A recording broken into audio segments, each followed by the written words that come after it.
Saturn came right to my ascendant, and that very day, I got sober from alcohol. And that began my relationship with Saturn. Okay. And now I have begun to form a deep relationship of the understanding of trying to really learn the balance, to be able to say like, no, like that's enough. And look what I've built. And let me think about the long term, and let me sacrifice, and let me face this challenge with integrity, you know? Let me be the one that can be the stronghold within not only my own life, but other lives.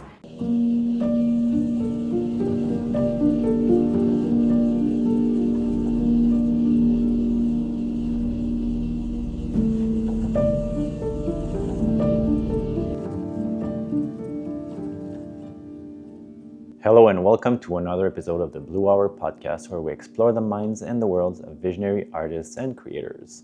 This week's episode is quite fascinating. I met up with Catherine McQuaid in Long Island, New York, and we had the chance to go in her office and see the modalities she works with, which include medical astrology. She also does talismanic work, is a trained somatic bodyworker as well. She doesn't just read your body, but she reads your chart as well to understand your in and outer world. And we go in depth, and even an example with my own shoulder blade that has been torn a long time ago, that still holds the pattern of grief, that she discusses how to arrive to this conclusion, which is, for me, was very mind-opening. She also opens up about her solar return that happened when planet Saturn transited in her first house, and it was the first day of her sobriety a few years ago. And that's when she started to tap into her full potential and connect to her higher purpose, which is linked with the healing arts. She also discussed from her own perspective how we are in the age of air, the element of air, which is all a rapid movement, can be kind of mental turbulence, the acceleration of our minds collectively, but also of our nervous systems, which can be agitated in this time of that last 200 years. And she gives different advices on how to use moon mandalas to ground yourself so that you can stop fighting the currents and instead embody your own stars. So take a deep breath, drop your shoulders, and here's my conversation with Catherine McQuaid. Welcome to Blue Hour Podcast. Thanks for accepting to join me on this conversation. Oh, thank you so much for having me. I'm thrilled to be here. I was very excited to talk to you actually, because I do Vedic, you do the Western style, but you also are a lot more advanced than it feels like your technical skills are very deep, and I'm very excited to ask you questions about your interpretation of what's going on in the world right now. Sounds great. I'd love to. And yeah, I do have a very heavy, traditional, ancient astrology background. I did come from a diploma school. I was the first graduate of it, of the Oracular School of Astrology. And, I have the capabilities to do things like horary, electional astrology, as well as medical astrology. I have done, I have elected dates for surgeries. I also do talismanic magic. And then, yes, my skills really do go very deep technically. And I'll have to tell you that after my graduation from that school, I began to get more interested in really trying to embody the chart, really trying to bring in sort of an experience, that I sort of had to decondition myself some too, and over the course of that time kind of let go of some of the technical and let some of the intuitive come into play, some of the psychological come into play, some of the personal experience, or some of just the simplicity of the way that in tropical astrology, which is different than Vedic astrology, we have the zodiac and we follow the seasons. For example, the cardinal signs Aries is the beginning of spring. Taurus season that we're in now is fixed, the fixed earth, the fixed time. So it's the springiest of all spring. And then you have the mutable sign that comes in Gemini, and it's a little bit of spring and a little bit of coming into summer. And that's how they all sort of work, and we call quadruplicity. So then I began to look around me and go, let me pick a flower, let me pick a bird, and let me follow that through all the seasons and see how it changes and see how that also embodies the signs. So I do think that I've been able over time too to kind of meld it a little bit together. Do you know what I mean? And but with that said, the grounding is super technical. Like when I prepare a chart, it can take me up to 2 hours to prepare the chart. In this way, it seems like the Vedic system is really designed for the for the inner world to be developed, the spiritual dimension of things. And in your own approach, what you're just mentioning is that you've integrated also like these qualities within your own life, and I guess with people you help as well. Sure. I mean, I definitely think that I've attempted to. I don't think that I've necessarily like figured it all out at this point, you know. I struggle with that a little bit because I do think of astrology and all these different things as very spiritual, but it's also the unfolding of all the potentialities of life, right? And all the ways that the planets can express are so multivalent, like Richard Tarnas will say. And so, we don't actually know how it's going to unfold. And so it's spiritual, but it's also physical. It's also energetic. It's also, auric. And it's all the things at once because it's all of life. And so I do, I have no touchstone to Vedic, and so I love hearing all of this. I mean, in my personal opinion, and what I was always taught, the Vedic astrologers, they're the real deal. That's what I was always taught, even though I come from a Western background, because it's embedded in the culture. And that's something that I really wish for our Western culture here. I really wish that we would embed sacred tradition and science like the tarot, like astrology, into our day-to-day life, And sometimes I think people can get caught in the spiritual part of it because if they have other belief systems, which have probably been imposed upon them, right? That's how it is when we're conditioned into what we've been born into to believe, then sometimes there can be a foothold because you go, well, wait a minute, astrology might not fit with my Christianity. Astrology might not fit with my Judaism, but they all fit, because it is that beautiful divine movement of nature, Yeah. It is a holistic practice in my own experience, in the way like I've also come to see like almost like the invisible space, when you see a chart, whether it's Vedic or the other, the empty space is kind of like the lunar mental space of God, and we kind of exist within this empty space. That's beautiful. And then the planets are kind of just karmas waiting to unfold in our lives.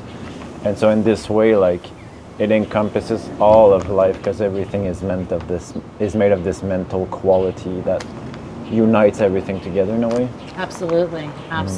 I agree with you. And I also think that we're also united too in our humanity. Do you know what I mean? And I know, again, like you were saying, you're talking about those empty spaces and what lives in that empty space. It's that substance of the divine, and the source, like you talk about. And so you just gave me a really beautiful education there, because now when I look at charts, I'm going to think about that, because I hadn't, I hadn't thought about that. That's a really beautiful way to see it, For me, it's really, because I've been like very interested in this kind of ancient wisdom from like past 2,000 years, before 2,000 years ago, which was a more lunar-based kind of understanding of life, which is understanding of this empty space that birthed everything. That's right. Well, in the Hermetic, in Hermetic tradition, they call it the chaotic waters.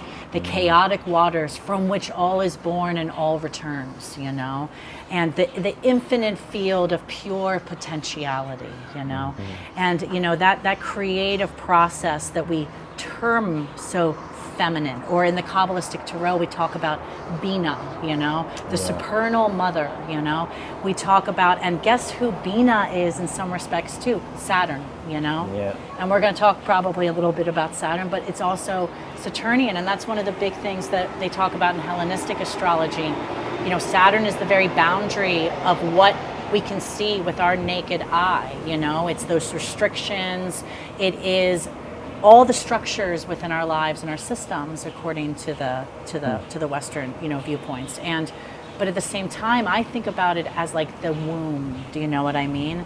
That border and that wall between the container or the cup that we're trying to make, which we also put with Bina, that cup, that then Chokhmah, inserts that divine, I guess what you would call sperm, from which then we get that, full new life that comes out. So, I love to think about the planets, and that's why I love to keep looking at them, like you talked about, the multivalence, because Saturn can be seen as masculine, can be seen as feminine, it can be seen as so many different ways from which that infinite potentiality, is born, And I saw like we didn't have the chance before filming to look at your Vedic, but Saturn is your strongest, planet, and it is very strong. So, what is your relationship with Saturn in your own personal life? How have you come to connect with this energy? I love that question. Thank you for asking me that question, because Saturn is my dude.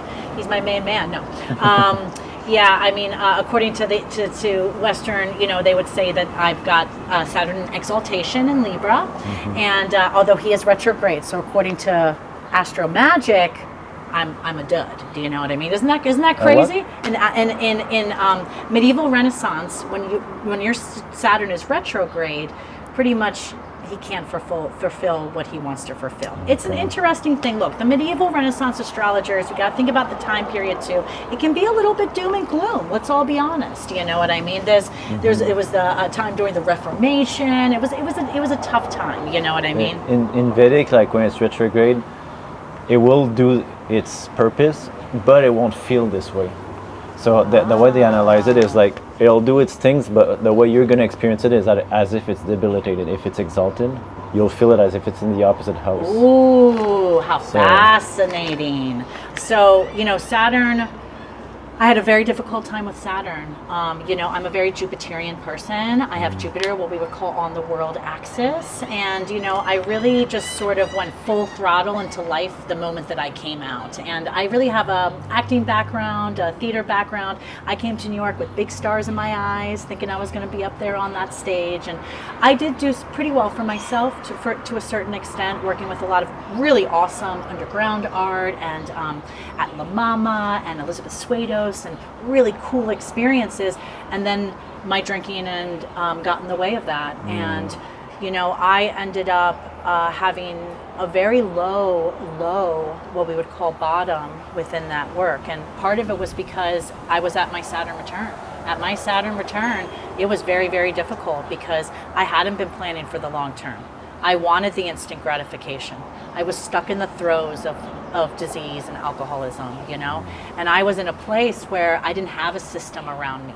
It felt like quicksand was stretched all around me.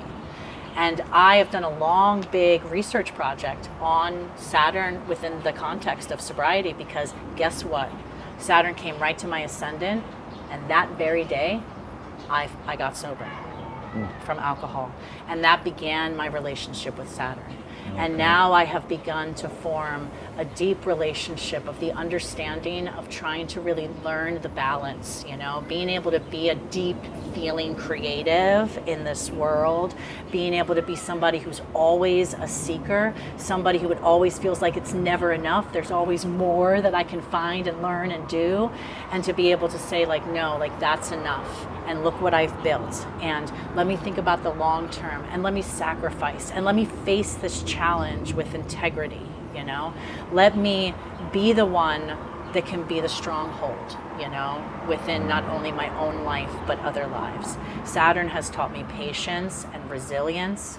Saturn has taught me to be able to really truly dream again in a lot of ways. Dream in a way where I can actually have the clarity to make something in reality. And that's that's one of my favorite Saturnian word, clarity. I love that for Saturn. And reality, because that's the thing with astrology. Be realistic in a way. Well, I think even with astrology, I say to my clients when they come to me, I say, this is one lens. We also have to ground the astrology in your experience, in your conditioning, in your hopes and your dreams, and the way that you react to the world. Do you know what I mean? And sure, we can see all that in the chart, but when we have a real human being in front of us that we are, working with, we also want to be sure we're holding the highest ethics, that we're helping to plant really fruitful seeds, that then they can take those seeds and really maybe have their potentials come into play, And, when I sit down with someone, I say to them, we got to ground this in all that, but this is one lens within many lenses, but dang, this is such an underutilized and powerful lens. And I see that, in the Vedic, I saw that you have 2 planets in Taurus. Your sun is in Taurus in the Vedic, and I think Mercury. So one of the powers you hold is practicality. So taking this wisdom and planting it into the body, like how can you integrate it in your system, in your physiology? Because you do massage too and different things, right? That's been probably, and that was something that thankfully when I was still doing theater, I was like, in between the shows, I was like, what am I doing?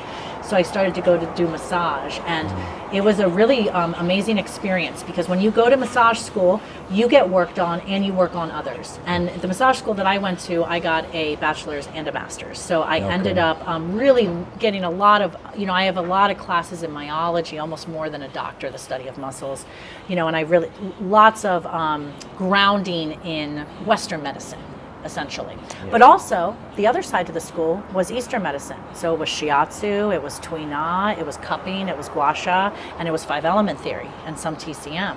So, there, and what ended up happening for me, the Eastern side of the massage work changed my life, my body, my mind, and then I was hooked, and after that, the way that I was able to show up for other people, because theater was something that really fed the part of me that is that deeply self-centered part of me, that part of me that wanted attention, that wanted, people, yay, I'm on a podcast now, so people are giving me attention. Do you know what I mean? So that's great, but wanted all of that.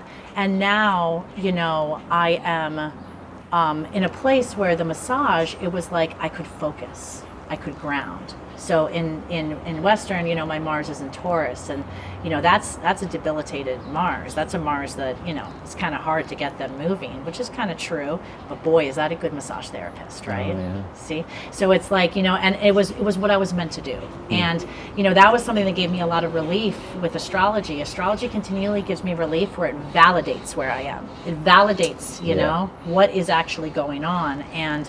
So within the body work, I've been doing that for about 24 years now, and through that begins to expand out into my understanding of the somatic body. That was when I began, after I got sober, began to receive very strong psychic impressions, psychic work, which led me, deeper into that kind of work as well, mentoring with Roze and learning scrying and learning to kind of understand what was coming to me as I was working with people, because my hands for me are what would they call it, clair, I forget what the word exactly is. It's a clair, and it's the clair of when you touch people, you get the receptions. This is something that it took me a while to really say I've got this, but I do, and so when I do work on people, the physical body is the very beginning for me, that's where I first meet the body. And as I begin to work deeper, I find the emotions in the muscles, and that's one of the biggest things. I do believe the first place of entry for our emotions, our stress and otherwise, is the muscles. Think about how you hold yourself. Think about what chakras are exploded or not, depending on how you're feeling. This is tension. The body wants to be in integrity. So when you're out of that integrity, it can cause that extra work. And then we begin to expand out even further with the energy healing work. I'm wondering what your advice or kind of intake on this. I've had this injury on the what is it called? Subscapularis. Subscalar, yeah. That's been like a long journey for me. There's always these phases in my life where I'm like pessimistic about it, otherwise sometimes optimistic. But regardless, it's been kind of part of the story. Kind of it feels like on the left side, it's been healing my feminine side for a long time. Ooh. And now it's better than ever, but I've had to sleep on my back for the past 10 years, Wow. Not able to sleep on the side. That's a very hard thing to change your sleep habits, I'll tell you that much. That's one of the hardest things. So when I would look at something like that, first and foremost, I would say most likely part of what you're doing right now, you're leaning to that side, okay? So that is going to compress the Western physical muscle, the subscapularis, that actually goes underneath your scapula. Believe it or not, the scapula is supposed to totally wing out. This structure on the top, your clavicle and your scapula, this is a floating joint, that is all that it is, two little bones. Okay, so that is part of why our arms have so much mobility. We can do 360, we can do all sorts of things with it because it's that ball and socket joint. But that makes it much more liable for overextension or having issues around that. So I would actually say it's probably an overextension. due to our culture that we're in now, you know, with computers leaning forward, being in a car, going like this. Well, I know what the issue is, where it comes from. Absolutely, there's that. Then you move out from there. Yeah. And you go, what else is there? Okay, well, we are at the seat of the gallbladder and the lung, you know? So here we're going to start looking at, how am I staying in the present moment in this side of my body and within that feminine side of myself? Am I present for it? Am I here for it? Am I breathing it in? Am I getting too far ahead or too far behind? You know, that's that lung kind of. How am I dealing with grief? Grief goes with the lung, you know? And then we move into that large intestine. I said gallbladder, but it's large intestine. And we begin to go, am I letting things go? What am I not letting go? You know, this point right here is that. Then we move out from that. And we go, oh, there's also the heart chakra here, you know? And we begin to go, oh, okay, so the heart chakra is here. And again, that moves in with the grief, that moves in with that understanding, the color green, you know, and we begin to expand out, right? And then we think about the medical astrology here, and it's that Gemini. Where's Gemini in your chart? What does that house rule? What's going on with it? It's my rising with Mars, kind of the anger also. So, and then what's Mars? Inflammation, you know, so most likely something that's happening there is an inflammation. Maybe it's not so much that he's staying in the past, maybe he's too much in the future. That's inflammatory, as opposed to more, and Martian, because it's moving forward, as opposed to Saturnian and sitting back.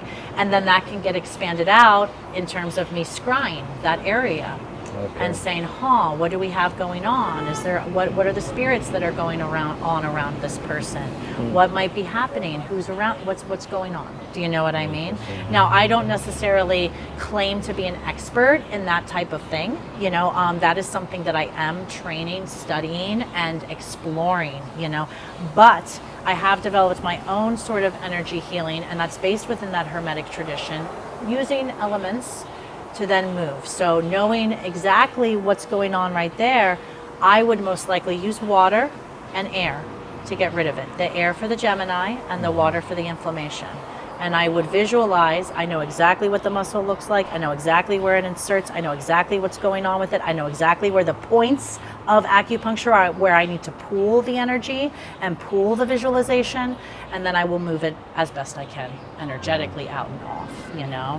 So, you know, the sessions, thanks to and I'm sure, I think in Vedic I would be Libra rising, but in the Western I am a Scorpio rising, and so, you know, I do resonate with that, with my Scorpio moon and my, you know, all that goodness. And so I am, you know, there is that kind of thing when I work on someone, and even within a chart too, you know, where it's a deep dive. It's always going to be a sinking way, way, way, way down for me, you know. And then I have a lot of in Western Gemini placements. So then that's why it's like, well, I'm never going to focus in one area. I probably will never be a specialist, but dang, do I want to be an integrator? Do you know what I mean? Do I want to be someone that maybe creates something new, you know, through an idea of integration? Yeah, seeing the bigger picture, how everything is interlocked. That's kind of what you're describing, like seeing not just the physical, the emotional, the etheric, like all the realms. It's like a fractal. It's like a fractaling, you know? And I think that's very valuable to heal, but also the way you explain it for people to understand themselves in this way too. Because like you can focus on the physical to change the emotional, or like, you know, vice versa. That's right. And start understanding your life in this way as well. That's right. And this isn't, you know, it's not something that isn't inaccessible. You know, sometimes when we listen to you know, trained people, or people will come to me and I'll say, where are you holding tension? Where's this? Or trying to ask them questions. Like, oh, you're the expert. It's like, unfortunately, actually, you're the expert because you live in your body, you know what I mean? Yeah. And what's beautiful about massage and body work is that it is an immediate mind-body connection. You cannot think about anything else but your body when it's being worked on, right? You're thinking, well, I mean, I'm sure you're going other places, but you're very deeply in your body. And then the second part to that is you're deeply in your body and you're sending it positive energy. And that's one of the biggest things. In pain science, they have proven that the way that we view our pain and the way we view our body will be how it's felt, you know. So that's another layer to that as well. How much energy are you sending to that area? How much are you thinking about that? How much are you trying to fix that? You know, sometimes we're sometimes it's a lot easier than we think it is. We think it's so much more effort that needs to be put in, and it's not, you know what I mean? We can be so much more present to it. And so that, all those pieces sort of come into play, and I do think that for me, it's the physical outward, and I know there's tons of amazing individuals that go from the outward inward, and either one is valid. Just like I think Vedic and Western, all of it can live together. Yeah. Yeah, totally. That's a very valuable approach, and I've been having guests on that are reminding me of that also.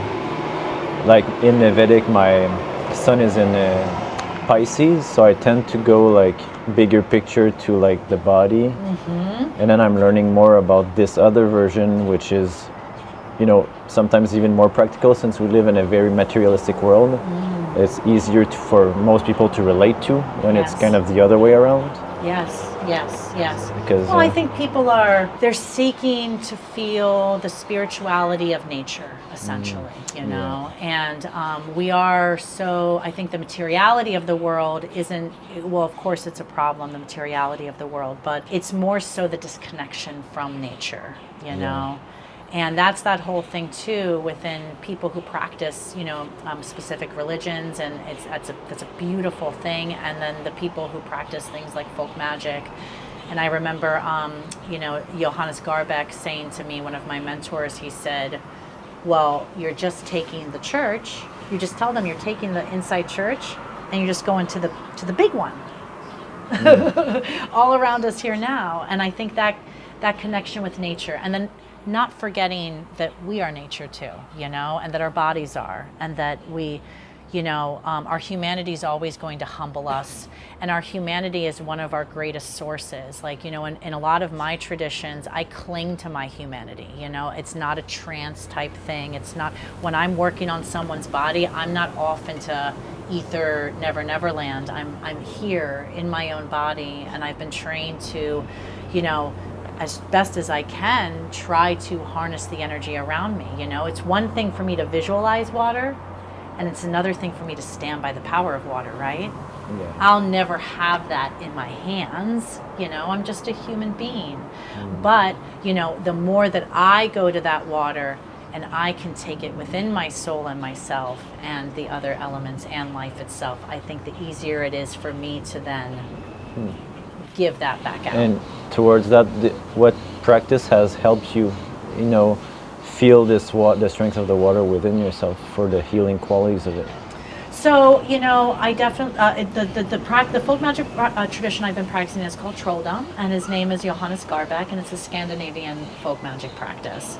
And so people could go ahead and, look up about Johannes, and he's an amazing individual, an amazing teacher, and this is kind of a tradition that is really of the people, in that land, and really works with different spirits and with second sight and with, different conceptions around nature and our connection to it, and, all that kind of good stuff. So is it similar to shamanism in different... No. So what was the specificity of this tradition? I don't know exactly why I was led there. I've always been someone that I do the thing that everybody's like, what the heck are you doing now? That's kind of been my MO, and I'm really grateful for the fact that, I've been supported throughout my life in different ways, and I've been in a position to have the guts to just go for it, And Sasha Ravitch is an amazing astrologer, and she turned me on to Roze, and Roze was really my first gateway into that world. And okay. Yeah, and a lot of it, again, is not necessarily stuff that, we talk too much about. Do you know what I mean? A lot of traditions, as I'm sure you know, a lot of magic traditions are more on the secretive, quiet side, you know what I mean? But that would be where it comes from. It also comes from the understanding of Eastern medicine, the understanding of what water means. It comes from the understanding in astrology of what water means. And it comes from, just being a human being who, like anyone probably, when you look out at that vast ocean, you get the sense of awe and you feel a connection with the divine, Yeah. That's interesting. I'm wondering this next segment. Yeah, so I wanted to ask you about the future. Yes. Because it's something that's very interesting. Like my podcast is with visionaries. I like to just have a glimpse in people's minds, and everyone seems to have a piece of the puzzle, and you seem to be one of those persons. So what do you think is happening in the world right now and in the year to come? Ooh, yeah. I will preface this saying, I'm not playing God here, and prediction is a very difficult thing. We can't always predict. The things that pop out the most for me, I guess I will start with the beginning a couple years ago of that movement into the age of air. So we had 200 years of Saturn, Jupiter conjunction, Saturn and Jupiter being the furthest planets out from us within our naked eye in traditional astrology. And when these two came together every 20 years, this was like a cultural trend change, right? The further a planet is from us, the less personal it becomes. The more that we are, everyone born within 2 years of you has the same Saturn sign, right? Yeah. So it gets less personal in that way, even though all the planets I do believe to be personal within our own charts, of course. But when these two come together, we see shifts in culture. The first air conjunction between them was in 1981. I have it in my chart, right? When I was born. Yikes-a-rama. That first one, and that was around the time that the internet was born, right? And a lot of astrologers are talking about this, right? But then then what happens is, as we get to the changeover between this, 200-year cycle, we get 20 years of back and forth between those conjunctions. And so what we have been seeing is this movement away from Earth into air. What does that mean? Earth. Everything's condensed, everything's consolidated. There's the one power, there's the one this, there's the one that. We're all coming together. What's air? Slowly disperses it, slowly begins to move it out. We've already seen it. We're all getting connected over here, connected over there, connected over there. And this can be very scary for a lot of people, right? Think, oh my God, what's going to happen? AI's coming, they're going to take over. This is happening, that's happening. And I really see this as being could be a very promising time for humanity to finally up-level and finally begin to see each other as, brother, sister, a part of each other, take care of each other. I say this because, Aquarius, Pluto has moved into Aquarius, right? And we had the Saturn-Neptune conjunction in Aquarius, right? That last one in 2021. Big on the solstice, December 21st, big time, And in one of my traditions, we don't use the Aries ingress chart as the chart for the year. They use the Capricorn ingress chart for the chart of the year. So that was even more powerful. And so what we're moving into with that Aquarius is a humane sign. Gemini is a humane sign. Libra is a humane sign. And so here we have all these air signs that are actually human signs. What does that mean? That means they're people, they're us, we are part of one another, and this, when we think about Aquarius is as far as you can get from Leo. Leo is ruled by the sun, the radiant way in which we all shine out individually in the world, the brightest thing in the sky, the king of the sky. If anything gets close to the sun, it burns it up. It can't even express itself anymore. The sun is that powerful. All of Western astrology is based on the ecliptic, the path of the sun. And so here, we have that individual. Even the glyph has that point in the middle inside of the circle of infinity. And so we're on the very opposite side of that, the very opposite of that pinpoint in the circle. We are in the circle over here together. And I think that we're going to move, hopefully, closer and closer to that. As we get more connected, we are going to do together what we can't do alone. We have shifts coming with Saturn into Aries, Neptune into Aries, and a lot of things happening on the Aries point. In Uranian astrology, this is known as the world point. What does that mean? In Uranian astrology, you know how important the ascendant is, right? In traditional astrology, the Aries point is as important as the ascendant. The Aries point is the point of materialization into the outside world. So in Uranian astrology, we use this thing called the dial, and you can point on something, and we throw out all the zodiac signs. Oh no, we throw them all out, and we're just looking at things as cardinal, fixed, and mutable. And we can see at a glance all these different aspects that are happening. And so what's happening with these big planets moving on to that world point, it means that the world is changing. What's changing? It's a new start, because it's Aries. It's the very beginning. It's the spark of inspiration, right? And we don't have Saturn there yet. That's happening this week. We don't have we don't have all these things necessarily. This is the beginning of these big cycles. But I do think that's where things are moving to. Okay. And I have seen I have a client who is working with some of the top coders to try to infuse emotion into the computer, into the AI, right? And so that's like, oh no, that's really scary, right? Well, what they're finding is that the AI is on the side of the humanity. The AI is going, oh, look at all of this wealth discrepancy. This is so inefficient.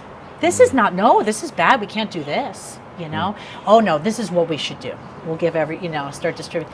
It's Aquarian, And so, if you look at the modern rulership of Aquarius, you get that Uranus. And what's Uranus? It's the black sheep of the sky. It's autonomy.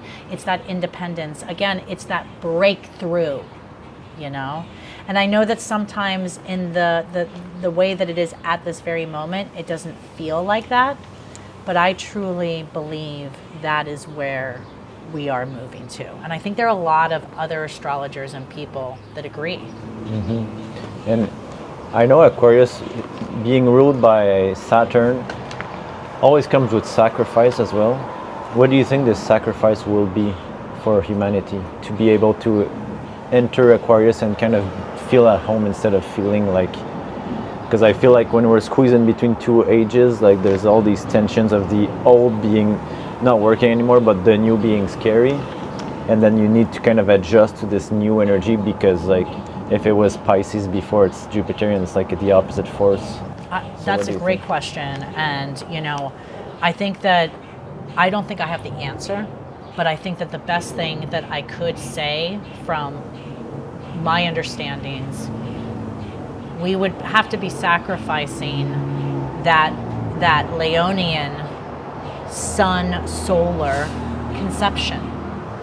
It is not me out for myself. Mm-hmm. It is not, let me take care of me and mine. It's let's take care of each other. Yeah. I think that obviously there will need to be a sacrifice of old ways of thinking and tradition. Because when I studied, with the conception of Capricorn and Aquarius ruling Saturn, one of the best visuals I was given was you think of the planet Saturn and you think of the big body and the rings around it. That's the that planet itself is the Capricorn. That is that sturdy foundation, tradition, the law. This is the I work harder, not smarter. Like those, you think about the go climbing that crazy mountain on the side. You're like, how are you even getting up there? He's on a thing this big, to get up. Very Capricornian. Aquarius is, if you look at Saturn, it has a blue head on top. It has like a big blue, that's the Aquarius part. That's the forward thinking. That's the next structure. That's the next conception. That's the next idea. That's the next, clarity. Whatever Saturnian word you want to put with it. And so that's really how, because in a lot of ways, it's hard to put Aquarius with Capricorn, right? It's like, what affinity, you know what I mean? It can be. But I do think that's a really great point, that there will need to be a sacrifice. And I think that the sacrifice will happen whether people want it to or not, because I do think the winds of change, just like right now, everyone might hear the winds blowing, the winds of change are blowing, and there is no stopping it, in my personal opinion. Mm-hmm. And I do think that the people that will feel the Saturnian hardship will be the ones that don't allow themselves to change. And it does need to be on the personal level as well as the collective level, you know? That's a good point. Yeah, and that's a reason why I do this podcast too, to inspire people to go with the flow of change. Having this conversation, hearing them being like, oh, change is coming, is here. let's not resist it. Let's, you know. I also think that like people are fearful. That's another Saturnian word. It's scary. There's people are fearful, or they have financial insecurity, or they have this insecurity or that insecurity, and it's all very valid.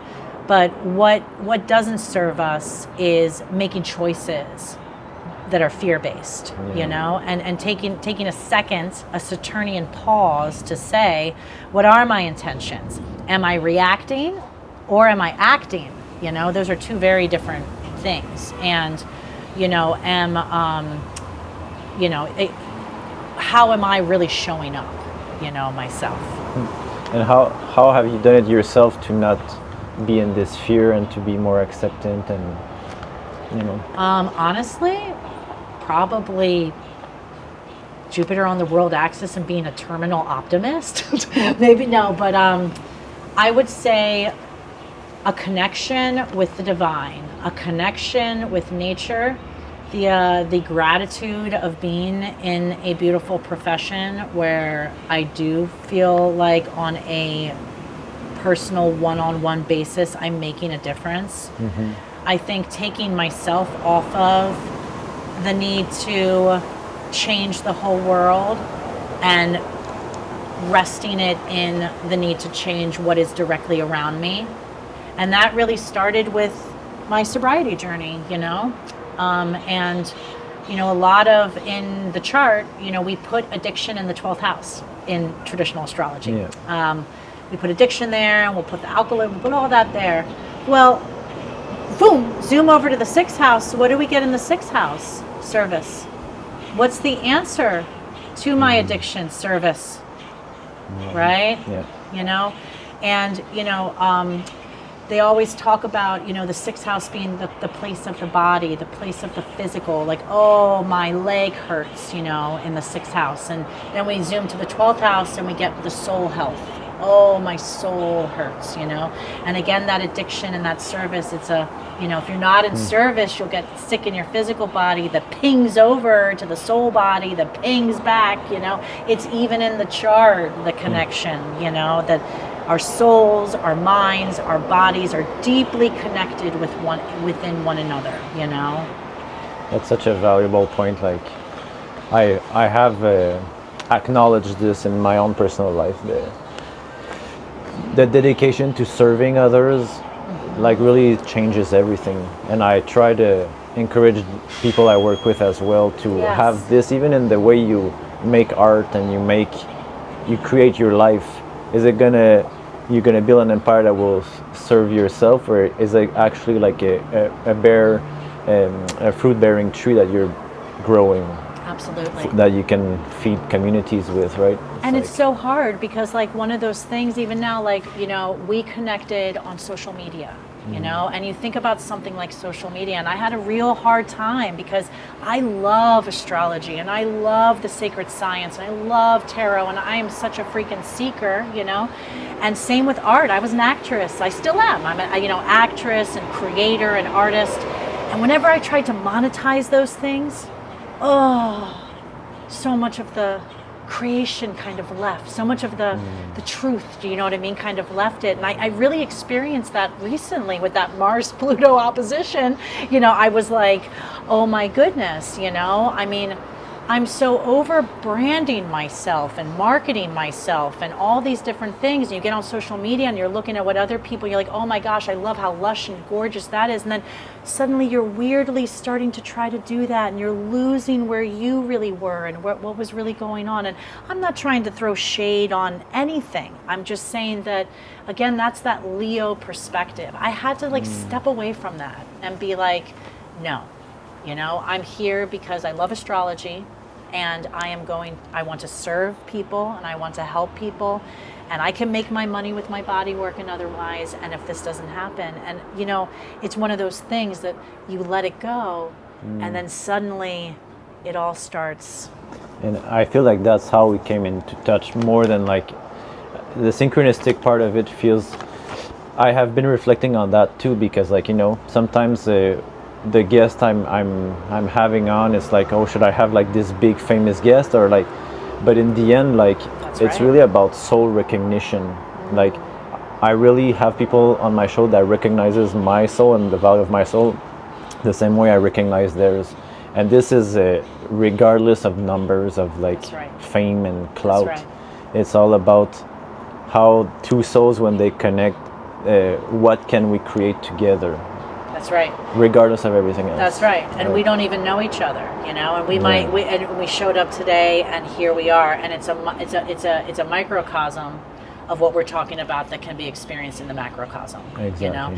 And it's a perspective shift. And perspective shifts are like automatic. And that's something that I think sometimes people spend a lot of time. And I again, like, more power to it. There is room for everyone to experience and learn about their soul and their life and their self in whatever way they choose to go and learn about it. There are times when, from my own myopic viewpoint, I can think to myself, wow, you know, like everything's so diving so deep and internal and facing this and facing that and facing this. And the truth is that, like, you know, when I got sober, that was a click. You know, it was like a perspective shift. And I can, like the Dalai Lama said, I can start my day over at any moment. I can say, oh, I'm going through and, oh, this is so annoying, blah, blah, blah. Or I can suddenly say, oh my God, how grateful I am that I am here. And oh, I'm so grateful that I have this and I have that. And then that can expand out, and prayer. Do you know what I mean? Because I do think that having soul connections, living like this, is a form of prayer. It's a form of magic. It's a form of spell work. It's a form of all of it, you know.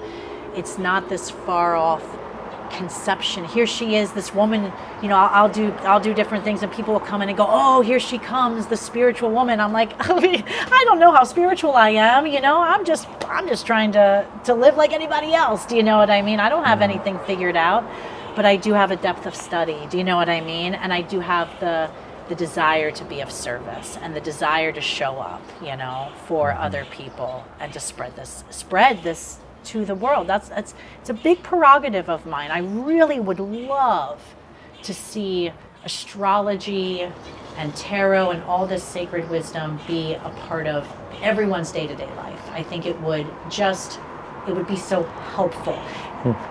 It's funny you say that. A few months ago, I was just walking in the forest, and I got the inspiration of having this kind of sessions with people, because I do offer sessions where you start learning about tarot, but intuitively, and then we meet, you know, once per week, and we reflect on the cards, because that's how I learned it. That's great. And tarot becomes a mirror, and you can study what the mirror is telling you symbolically, intuitively. You don't need to have all the rational explanations behind the card. If it's a card that you resonate with, it will give you insights to reflect on, and then it'll bounce back in your inner world, and you can reflect on what's happening in your outer world and how they're connected. That's so true. And I guess that's kind of a tool that everyone has access to, that is not that expensive, and it's easy to start if you're not intimidated by it. I think you're so right, and I think that's the key word, being intimidated. I also think that, you know, you are someone who has studied and does have a wealth of knowledge, and they both kind of move together. And I think that a lot of it has to do with validating, you know. Yeah. Like, you know, a lot of time people come in and I'll say, where is the pain in the body? And they'll go, I don't know, you're the expert. And I'll go, no, you're the expert of your own body. And sure enough, they can tell me where the pain is, right? Because they needed that validation. You know, just like it's like, you know, well, how do I connect? How do I connect with this? How do I connect with that? Well, you know, you pray, you offer, you open. Do you know what I mean? And maybe you need the validation, you know, or maybe you're a Saturnian person and you just need the rules.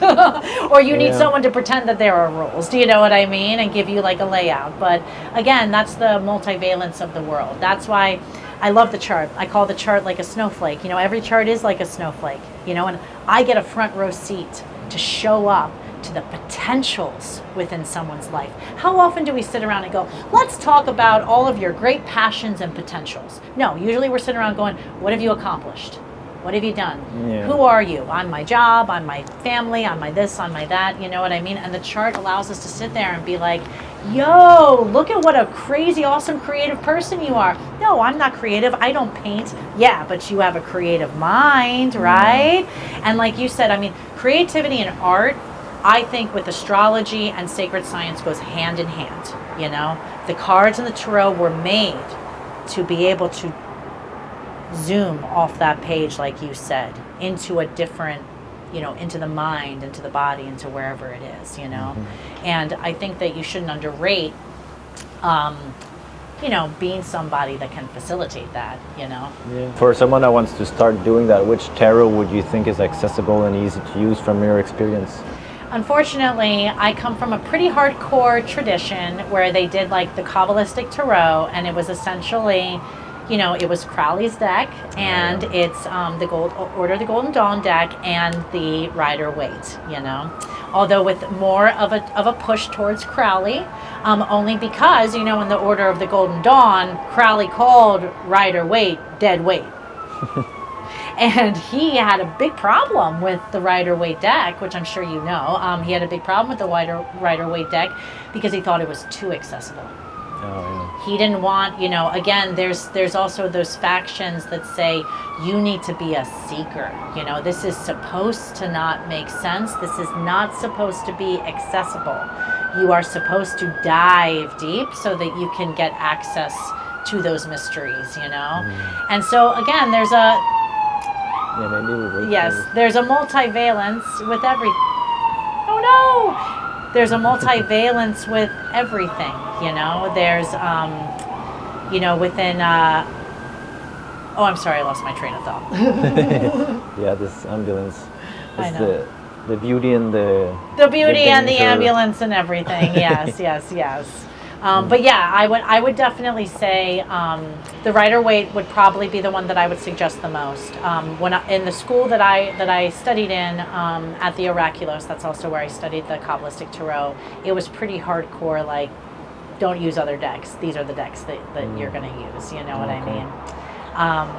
But I do think that there's room for, like I've always said, all of it. You know. Yeah. And I use tarot a lot more to help me with the astrological work, like especially if someone in the moment, like so if someone's coming in and asking like a love question or something like that, and when is love coming or how is this, I'll look at the astrology, I'll look at all the transits, the progressions, I'll look at all of that, and then if it's not clear enough to me still and my intuitive work, then I'll start pulling some cards to get the clarity.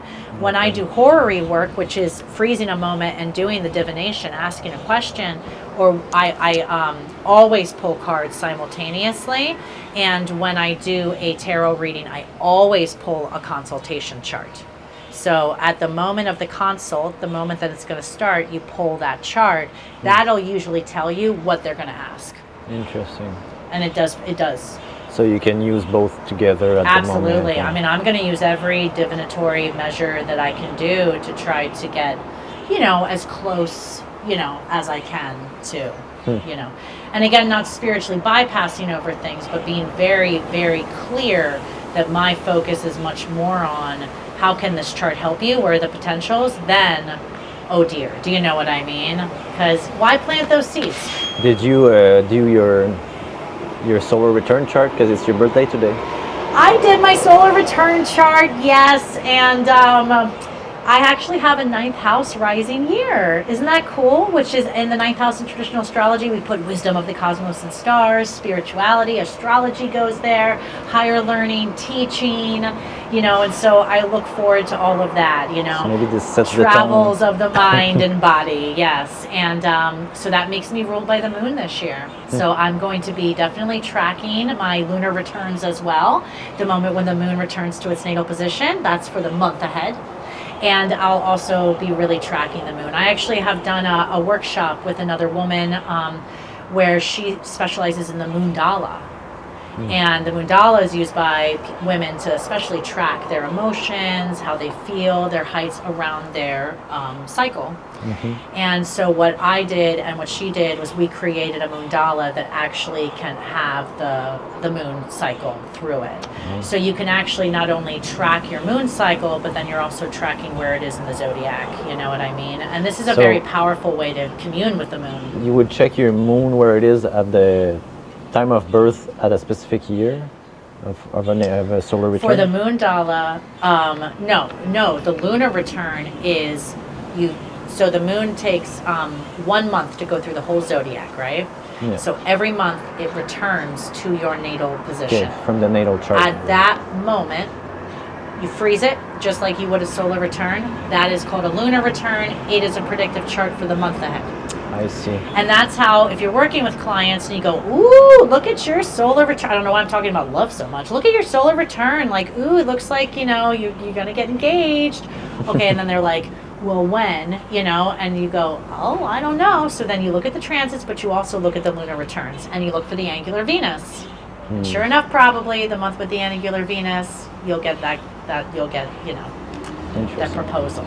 Yeah. Yeah, you can get so technical, and I think also what's cool with astrology is there's always room for innovation. That's right. You can find your own systems, and if you're curious enough and you ask the right questions, you'll find another system within a system that will serve you and your clients. Absolutely, and that's some cool. of that stuff with the house system. There's that bigger discussion around the house systems, whole sign house, or this, or Placidus, or I use Regiomontanus. Who freaking uses that? Me, I guess. And Regiomontanus comes from the medieval Renaissance time period. So my mentor taught us from that time period, right? So we use the charts, and I'm so used to it, that's what I use. But I do think a lot of that house system stuff has to do with grounding that house system in the time period that it was created. And so it can be used to look at those things a little bit closer, if that makes any sense. You can also, again, use both and different ones. But I do think that there is that level where now, and that's why I love Uranian and symmetrical astrology, because, as Alfred Witter, the founder of it, in his book, Planetary Pictures, calls it the astrology of tomorrow, and how it came about was during World War I, when they were trying to figure out when they were going to drop the bombs. Alfred Witter and his colleagues, his astrological colleagues, they couldn't figure it out.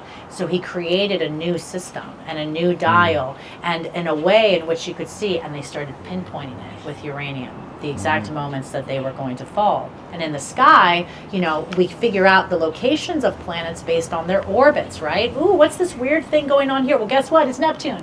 You know what I mean? And so that is where he brings in this conception of the trans-Neptunians. He actually pinpointed Neptune before it was discovered. And so this conception of these trans-Neptunian planets that get brought in, these are points or ideas of places where we see the patterns and the movements of the planets are getting affected by something else outside of it, And so I do think what's great about Uranian is that it's a system that allows us to begin to innovate in the modern world as well. Because we do need to ground, I think, our understandings of astrology in where we are now. We are all explorers in this great field, and we all need to be working together, and we need each other. And that's a huge thing I always say. That's where I get away from that social media. Let's get away from the competition. The world needs astrology at this very moment so desperately. We really, really need it to help us navigate the changes that we're going through. So let's all work together to spread, this amazing wisdom and knowledge to as many people as possible, Yeah, I think good transition from that is how can people work with you? Where can people find you on social media? Do you want to share? Sure. So you can find me on my website, www.celestialhealingarts.org. There you can see all about all the different kinds of things that I offer, and you can also book with me. And then you can also find me on Instagram at Celestial Healing NYC. And then I will be starting a Substack that is at Celestial Healing Arts. And so you could find me in any of those locations. I'm also on Blue Sky at Antisha Quincunx. Yikes-a-rama, right? Who can write that? But yep, that's that. So I'll throw that into the mix as well. Can send me the links, I'll put them in the video. Yeah, no problem. And last question, is there something you wished I had asked, or that's something that's really on your heart to share right now that we didn't get a chance to express?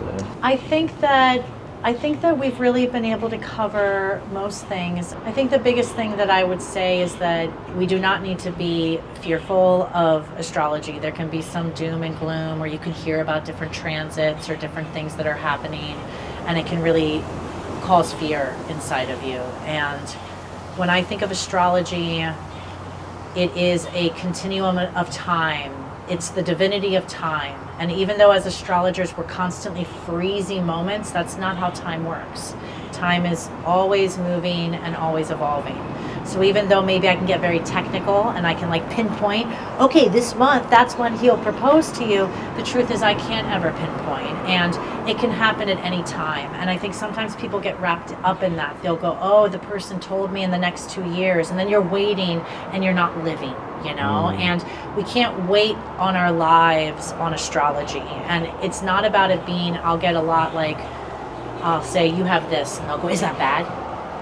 It's not bad or good. Like we've been talking about, it is life. Life is everything. It's all of the bad, all of the good, and it encompasses all of it. And that's astrology too, you know? So we don't have to think in that dichotomous way. Yeah, well, thank you so much for your wisdom and sharing all this incredible information that even for me as hearing you talk, like I'm connecting things with my own practice. So I'm sure a lot of people will have tools and questions that, I mean, the first thing for me is ask the right question and you will start answering it. Yeah. So I think you arose a lot of good points for this to arise in people's minds. So thank you so much. Thank you so much. And I think your work is amazing and wonderful too. And I hope everyone books with you as well. And I should book with you myself. And I really appreciate you creating this wonderful platform with which people can come together and have the soul connection and be of service. So appreciate you. Appreciate that. Thank you. Thanks for watching, guys. Hope that was very informative and instructive and you learned a lot, the same as I did when having this conversation. If you did, please like, subscribe, share the channel. It helps a lot. See the channel grow, and most of you guys are watching without being subscribed, so just take a second, click the subscribe button. And if you guys applied to the Visionary Roze Grant, in a week or so, we're going to have a live event on Instagram to announce the winners of this year's edition and talk about the history of visionary art. So stay tuned for that. It's going to be live on our Instagram. You can see the link below here for our Instagram. And until next week, much love and light to all of you guys.